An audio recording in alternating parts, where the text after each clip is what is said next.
मी प्रतिभा रवींद्र गुप्ते. प्रकरण 81. माझी बहीण सुवर्णा नगरसेविका झाली.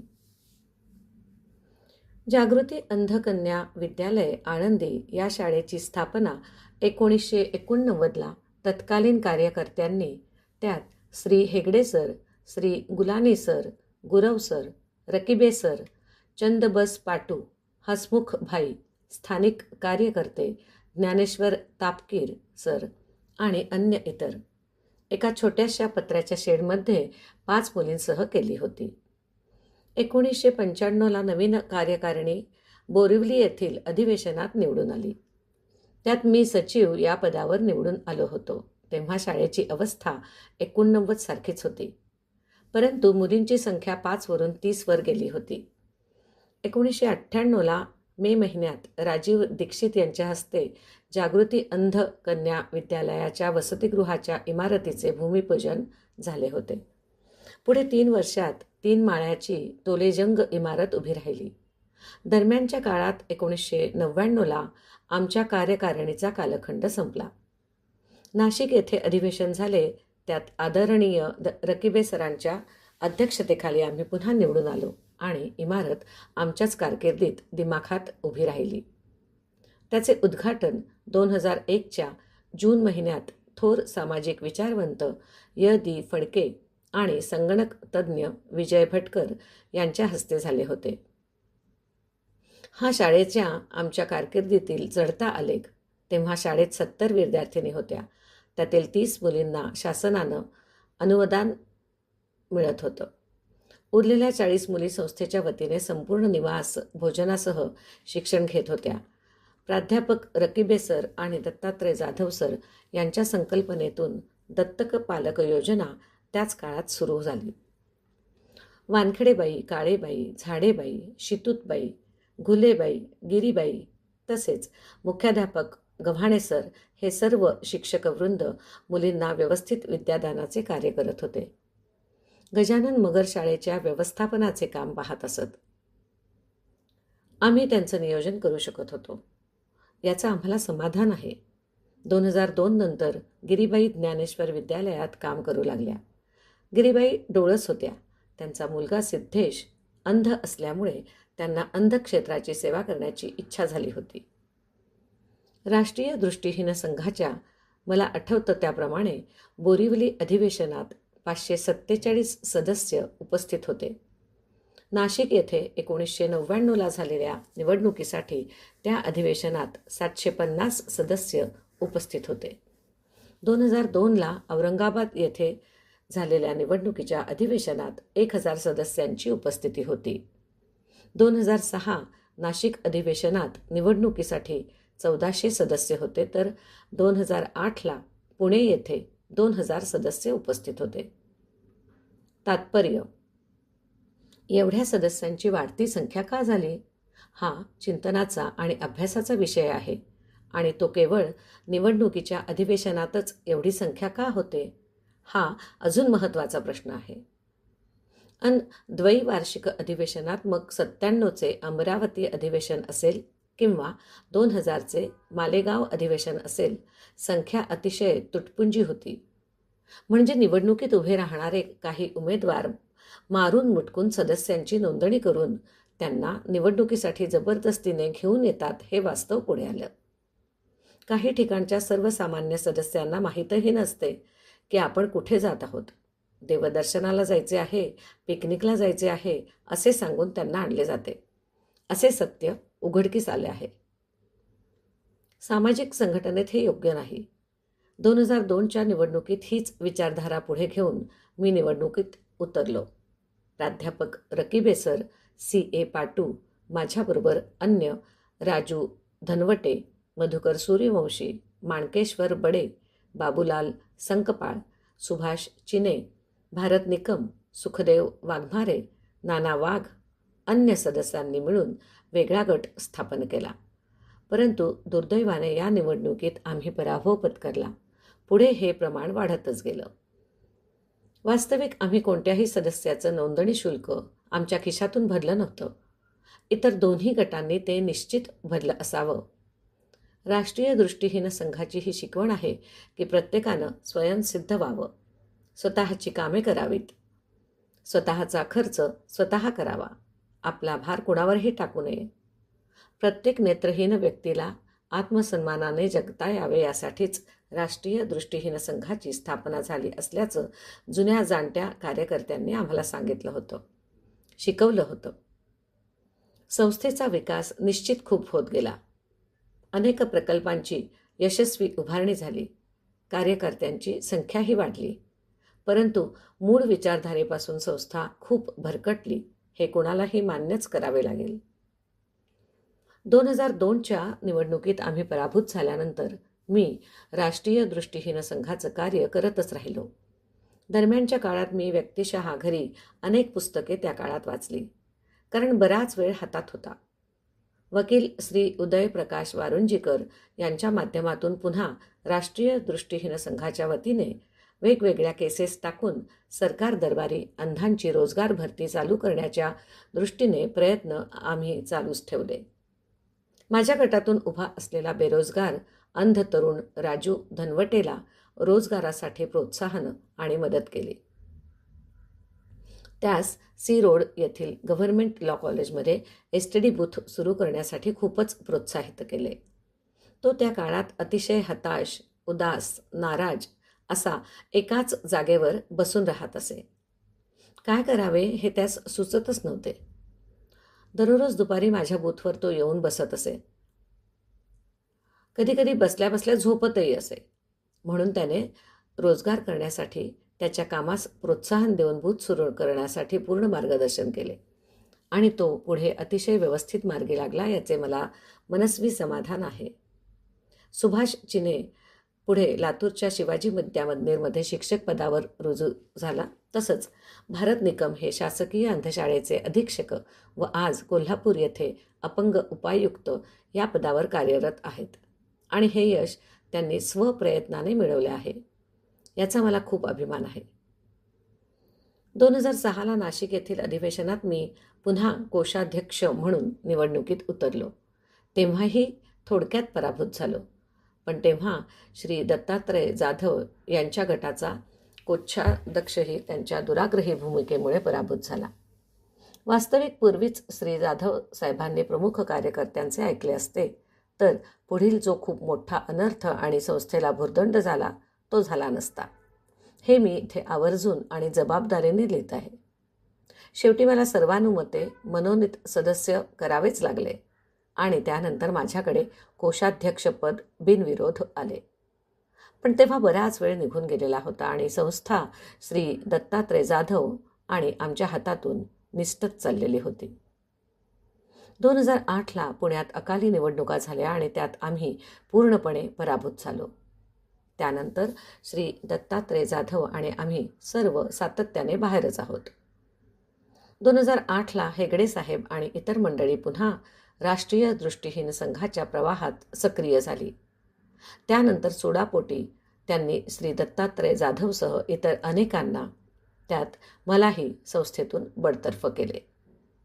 त्यानंतर पुन्हा 1 वर्षांनी आम्हाला काही आमच्या विरुद्ध न सापडल्यामुळे संस्थेत सदस्यत्व बहाल केले.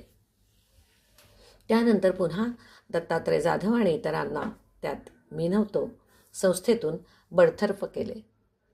हे दुष्टचक्र पुढे 2017-18पर्यंत चालू राहिले आणि श्री ज्ञानोबा मर्डे, श्री पीटर फर्नांडिस, राजू देवरे, श्री सिद्धू बिराजदार, मोहम्मद मोमीन, गोरख नाना आणि प्रदीप लोंढे या सर्वांच्या मेहनतीने 2019च्या निवडणुकीत पुन्हा दत्तात्रय जाधव आणि त्यांचा समूह राष्ट्रीय दृष्टीहीन संघात सक्रिय झाला आहे. आत्ता तेच कार्यरत आहेत. 2002ला वृषालीला शाळेत प्रवेश घेण्याची वेळ आली. तिच्या वयाची 5 वर्ष पूर्ण झाली तेव्हा मराठी शाळेत प्रवेश घ्यावा की इंग्रजी शाळेत प्रवेश घ्यावा हा विचार करू लागलो. विचारांनी लक्षात आलं की मराठीतच प्रवेश घ्यायला हवा, कारण जी भाषा घरात बोलतो तीच भाषा अभ्यासाची असेल तर आकलनशक्ती चांगली होते. मी मराठीत शिकलो होतो आणि मला इंग्रजीही बऱ्यापैकी कळतो. किंबहुना आपल्या पिढीतल्या बहुतेकांचं हेच झालेलं आहे. आजकाल इंग्रजी शाळेचं पेव फुटलं म्हणून त्याच्या मागे न लागता मराठी शाळेत जाण्याचा निर्णय आम्ही निश्चित केला होता. तरी देखील जवळ मराठी शाळा नसल्यामुळे आमच्याच एव्हरशाईन परिसरातल्या इंग्रजी शाळेत अर्ज आणण्यासाठी गेलो. मी, वृषाली आणि तिची आई तिघेही गेलो होतो. तेथील प्रिन्सिपल म्हणाल्या की तुम्हाला किंबहुना तुमच्या मुलीला आम्ही इंग्रजी शाळेत प्रवेश कसा देणार? मी म्हणालो, काय अडचण आहे? त्या बाई म्हणाल्या की हिला शिकवणार कोण? मी म्हणालो की तुम्ही. बाई म्हणाल्या, घरी कोण शिकवणार आहे? मी सांगितलं की तुम्ही शाळेत शिकवणार आणि ती घरी येऊन अभ्यास करणार. विद्यार्थ्याला घरी शिकवावं लागतं हा कुठला अजब न्याय? माझ्या लक्षात आलं नाही. शिकण्यासाठी शाळेत टाकणार होतो, मग घरी शिकवण्याची काय गरज? हे बरोबर आहे, घरी विद्यार्थ्यांचा अभ्यास घ्यायलाच हवा, पण पालकांनी विद्यार्थ्याकडे लक्ष पण द्यायला हवं. पण बाई ज्या पद्धतीने आमच्याशी बोलल्या होत्या ते अत्यंत चुकीचं होतं. मी म्हणालो, माझ्या मुलीला मी शिकण्यासाठी शाळेत टाकत आहे. आम्हाला जर शिकवता आलं असतं तर आम्ही शाळेत टाकलंच नसतं. तेव्हा तिथे व्हायचं तेच झालं. बाई म्हणाल्या की प्रवेश देणार नाही. मग मी म्हणालो की नका देऊ, आम्हालाही तुमच्या शाळेत प्रवेश घ्यायचा नाही. सरळ मराठी शाळेत टाकलं आणि त्याचा मला किंवा वृषालीला बिलकुलच खेद नाही. कारण आज तिचे इंग्रजीसुद्धा व्यवस्थित आहे आणि तिने इंग्रजी विद्यार्थी जे काही करतात ते सगळं तिने व्यवस्थित केलेलं आहे. त्याचा एक सकारात्मक परिणाम म्हणजे मराठी शुभं करोती किंवा इतर स्तोत्रे हे सगळे ती व्यवस्थित म्हणू शकते. इंग्रजी विद्यार्थ्यांना त्याचा अर्थही कळत नाही. ते म्हणतात की पण हिला कळते. त्यामुळे मराठी आणि इंग्रजी माध्यमाची शाळा निवडायची वेळ येते तेव्हा माझं प्राधान्य हे मराठी शाळेलाच असतं. वर सांगितल्याप्रमाणे 2002ला माझा राष्ट्रीय दृष्टिहीन संघात पराभव झाला हे खरं, पण एक आनंदाची बाब झाली तीही की औरंगाबाद महानगरपालिकेत माझी बहीण सुवर्णा लग्नानंतर तिचे नाव सुवर्णा चंद्रात्रे ही नगरसेविका म्हणून भारतीय जनता पक्षाच्या तिकिटावर निवडून आली. मनाला खूप आनंद झाला.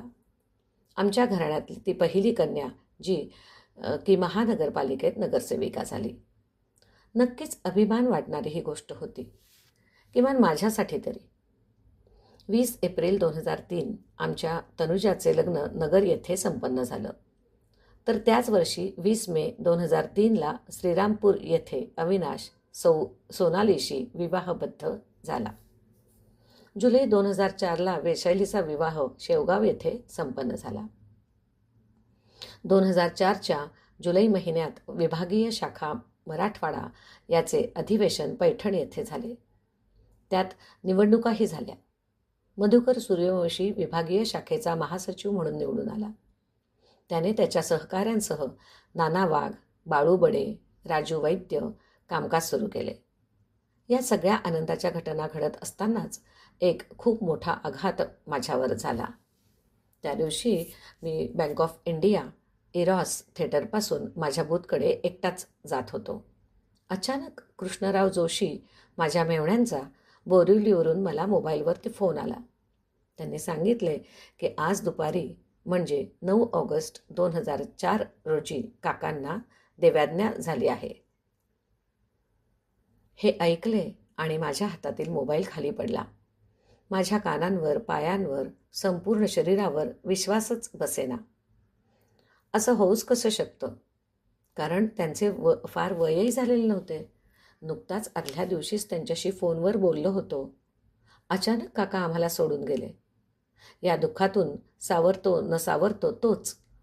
2006च्या एप्रिलमध्ये अशीच एक घटना घडली. मी 22 एप्रिल 2006ला सकाळी बोरिवलीवरून चर्चगेटला बूथवर पोहोचतो तोच राजूचा फोन आला की प्रमोद महाजनांना गोळ्या घातल्या आहेत. पुन्हा धस्स झालं. यापूर्वी इंदिरा गांधींची हत्या, राजीव गांधींचा बॉम्बस्फोटमध्ये जाणं हे सगळं अनुभवलं होतं. त्यानंतर झालेल्या दंगलीचीही अनुभवल्या होत्या. आता पुन्हा दंगली होतील असं वाटलं, पण नंतर लगेच कळलं की घरातल्याच व्यक्तीने घात केला आहे. खरोखरच पुढील 8 दिवस त्यांना आराम मिळावा यासाठी परमेश्वराजवळ प्रार्थना करत होतो. आपल्या घरातलीच कोणीतरी व्यक्ती गेली एवढे दुःख त्या काळात मला प्रमोदजींच्या जाण्याने झालं होतं. कारण 1995 पासून ते 2006 पर्यंत त्यांचा सगळाच जीवनपट अगदी जवळून अनुभवायला मिळाला होता, अभ्यासला होता. त्यांच्या प्रत्येक भाषणाचा आस्वाद घेतला होता. त्यांना 2 वेळेस मुंबई विद्यापीठात भेटण्याची संधीही आली होती. माझ्या मावस भावाचे म्हणजे दीपक भाऊंचे ते वर्गमित्र होते. त्यामुळे त्यांचं जाणं मनाला चटका लावून गेलं. प्रकरण 82. हरवलेला मोबाईल सापडला. सोमवार 9 ऑगस्ट 2004 रोजी काकांचं देहावसन झाल्यानंतर रात्री तातडीने आम्ही सगळेच पाथर्डीला गेलो. 2 दिवस तिथे दुःखी मनस्थितीत सर्वांची भेट घेऊन 13 तारखेला परत सकाळीच मुंबईत पोचलो. 14ला सायंकाळी महाराष्ट्र अंध औद्योगिक उत्पादक सहकारी संस्थेची बूथजवळ मीटिंग होती. त्या दिवशी बरेच कार्यकर्ते जमा झाले होते. तसेच बूथवर ग्राहकांची गर्दीही खूप होती. दुपारी 1 ते सायंकाळी 4:30 पर्यंत मी बूथवर बसलो होतो. 4:30ला मनोज पांडे आला. त्याच्याकडे हिशोब करून बूथची जबाबदारी दिली आणि मी बाहेर मीटिंगमध्ये सहभागी झालो. मी माझा मोबाईल गल्ल्याच्या खाली असलेल्या स्टुलावर ठेवला होता. तो नेहमी तिथेच ठेवलेला असे. ती अगदी सुरक्षित जागा होती. बूथवर मनोज पांडे ही डोळस व्यक्ती ऑपरेटर म्हणून बसली होती. 6 वाजता मी मोबाईल घ्यायला ठेवलेल्या जागेवर गेलो तर तिथे मोबाईल नव्हता. मनोजला विचारलं तर तो म्हणाला की माझं लक्ष ग्राहकांकडेच होतं. मोबाईल मी पाहिलाच नाही. खाली कुठे पडला आहे का त्याला पाहायला सांगितले, पण आजूबाजूला कुठेच नव्हता. थोडक्यात माझा मोबाईल हरवला, चोरीला गेला. सोमवारी 16 तारखेला सायंकाळी पुन्हा पाथर्डीला जायचं होतं. तिथून पैठणला काकांच्या दशक्रिया विधीसाठी जायचं होतं. मोबाईलचं काय करायचं, कुठे शोधायचा, मोठीच अडचण निर्माण झाली. लगेच तातडीने त्याच दिवशी सायंकाळी 7 वाजता मी, नाना वाघ आणि Mohammed Momin Marine Drive police स्टेशनमध्ये गेलो आणि रीतसर तक्रार नोंदवली. तिथे दिवाकर म्हणून पोलीस इन्स्पेक्टर होते. त्यांनी सांगितलं की अशा मोबाईल हरवल्याच्या अनेक तक्रारी येतात. मोबाईल मिळत नाहीत, सापडत नाही. तुम्हाला नवीन मोबाईल घेण्यासाठी जे पत्र आवश्यक आहे ते आम्ही देतो. म्हणजे तेच सिम तुम्हाला परत घेता येईल. आत्तापर्यंतच्या अनुभवावरून त्यांनी ते बरोबर सांगितलं होतं. त्यामुळं पत्र घेऊन आलो. दुसऱ्या दिवशी 15 ऑगस्ट रविवार होता. सहज बघावं म्हणून मी हरवलेल्या मोबाईलवर घरच्या लँडलाईनवरून कॉल केला. माझा मोबाईल एंगेज येत होता, म्हणजे कोणीतरी त्यावर बोलत होतं. थोड्या वेळानं पुन्हा फोन केला तेव्हा माझा मोबाईल उचलला गेला, परंतु कोणी बोललं नाही.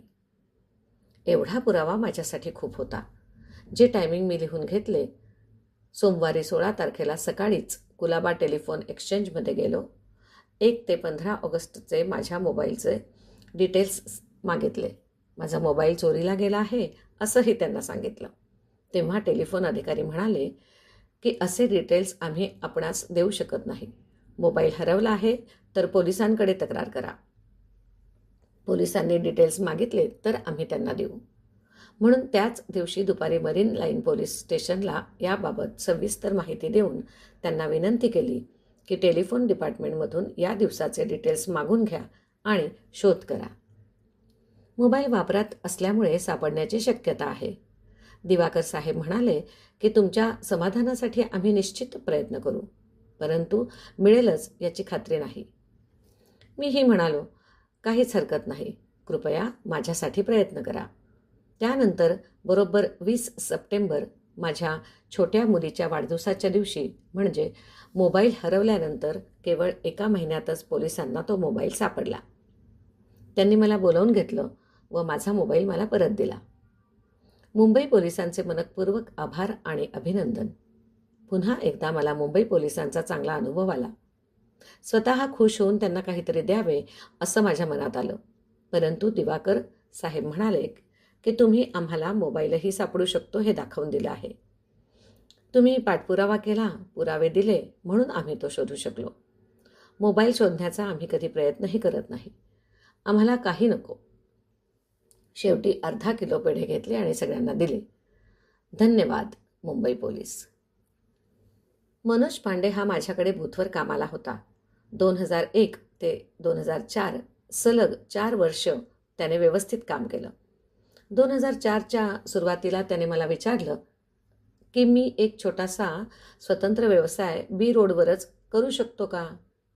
मला एक छोटासा स्टॉल भाड्याने मिळत आहे. मला मार्गदर्शन कराल का? मी म्हणालो, हो, जो दुपारच्या वेळेस तुझ्याकडे मोकळा वेळ असतो त्यावेळेस तू हे करू शकतोस. त्याने तसा बी रोडवर एक स्टॉल भाड्यानं घेतला होता हे मला माहीत होतं. 2004ला डिसेंबरच्या 28 तारखेस सकाळची ड्युटी करून मनोज माझ्या बूथवरून गेला. तो गेल्यानंतर मी धनाजी होणे यास बूथवर बसवलं होतं. कारण त्या दिवशी मी नेमका गोरेगावला फिल्म सिटी परिसरात कामानिमित्त गेलो होतो. सकाळी जो मनोज गेला तो परत आलाच नाही. मनोजने मला सांगितलं की संध्याकाळी 5 वाजेपर्यंत येईन. परंतु 7 वाजले तरी तो बूथवर पोचला नाही. धनाजीने मनोजला फोन करून विचारले तेव्हा मनोज म्हणाला, मी आज येणार नाही आणि पुढील काही दिवस येऊ शकणार नाही. धनाजीने ही माहिती फोन करून मला कळवली. मला कळेना अचानक काय झाले. थोड्या वेळाने काही पोलीस बूथवर आले आणि काही तपासणी करू लागले. मी कुठे आहे याबाबत विचारणाही करू लागले. धनाजीने सांगितले आज ते आलेले नाहीत. तेवढ्यावर पोलीस निघून गेले. उद्या परत येऊ असे सांगितले. दुसऱ्या दिवशी मी चर्चगेटला गेलो. याची सगळी माहिती धनाजीने मला दिली होती. पण नेमकं काय झालं याचा मला अंदाज येत नव्हता. मी चर्चगेटला उतरून बूथकडे जात असतानाच लोक आपापसात कुजबुजू लागले. मनोज यांच्याकडेच कामाला होता, यालाही काही माहीत असेल वगैरे. ज्या वेळेस प्रत्यक्ष चौकशी केली त्यावेळेस कळलं की मनोजच्या त्या दुसऱ्या स्टॉलवर काहीतरी अंमली पदार्थ सापडला होता आणि मनोजला पोलिसांनी त्या गुन्ह्यात अटक केली होती. चुकून जरी मनोजने तो अंमली पदार्थ माझ्याकडे आणला असता तर मलाही अटक होऊ शकली असती, कारण तो खूप मोठा गुन्हा आहे.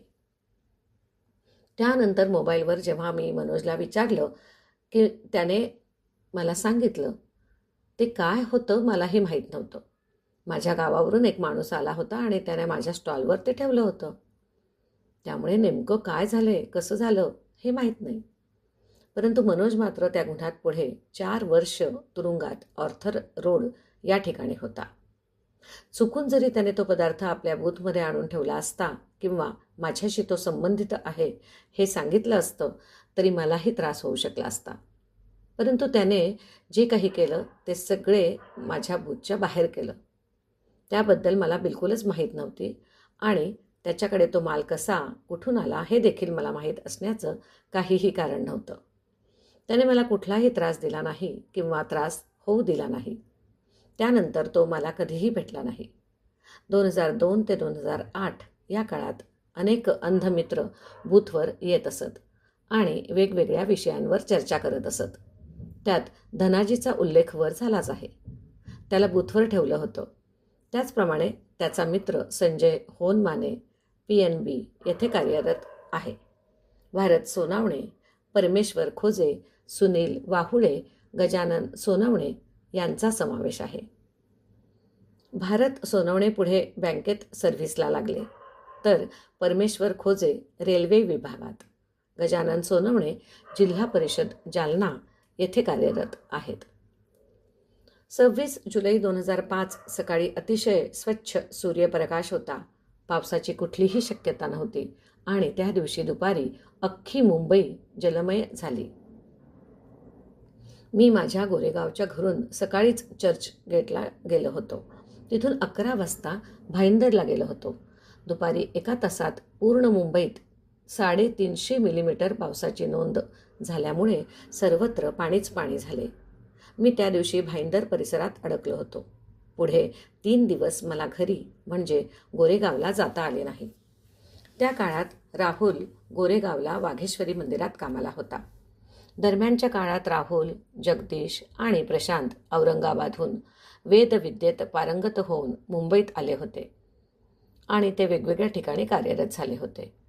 राहुल आणि जगदीश सुरुवातीला वज्रेश्वरीत आणि नंतर जगदीश विरार आणि राहुल गोरेगावला तसेच प्रशांत वझिरा नाका बोरिवली येथे गणपती मंदिरात लागला तो आज तागायत तिथेच आहे. राहुल गोरेगावनंतर पुढे ठाण्याला बदलापूरला असा जात राहिला. असो, तर पाऊस आला त्या दिवशी राहुल गोरेगावला होता. वृषाली आणि मृणाली शाळेत गेलेल्या होत्या. साधारण 1:30 वाजता मला सौ अनिताने फोन केला की पाऊस खूप पडत आहे, मी दोघींना शाळेतून घेऊन येते.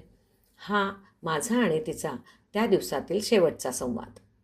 त्यानंतर 3 दिवस सर्व मोबाईल बंद होते. कोणाचाही कोणालाही संपर्क होऊ शकत नव्हता. इतकी भीषण परिस्थिती निर्माण झाली होती. गोरेगावातील स्टेशन परिसरातील हजारो म्हशी गाई गुरे पाण्यात वाहून गेले होते.